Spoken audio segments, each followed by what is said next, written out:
நம்ம என்ன பார்க்க போறோம்னா அவரைக்காய் பொரியல் தான். ஆனால் அந்த அவரைக்காய் பொரியல் பண்ணுறதுக்கு முன்னாடி அதோட நன்மைகள் என்னென்ன அப்படின்றத நம்ம பார்த்துடலாம்.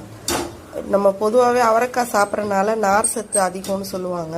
ஆனால் இந்த அவரைக்காயில் கொழுப்பு சத்து ரொம்ப கம்மியாக, ரத்தத்தில் உள்ள கொழுப்பு இது கரைக்கக்கூடியதான்.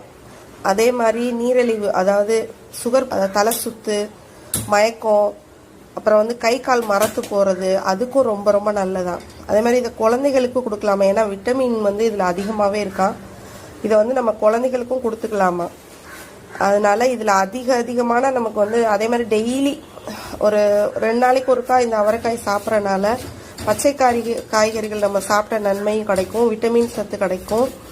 அதே மாதிரி சுகரு, ப்ரெஷரு, இந்த ரத்த அழுத்தம் நோய் உள்ளவங்களுக்கும் இது ரொம்ப நல்லது. ஏன்னா அந்த ரத்தத்தில் உள்ள கொழுப்பை கரைக்கக்கூடிய தன்மை இந்த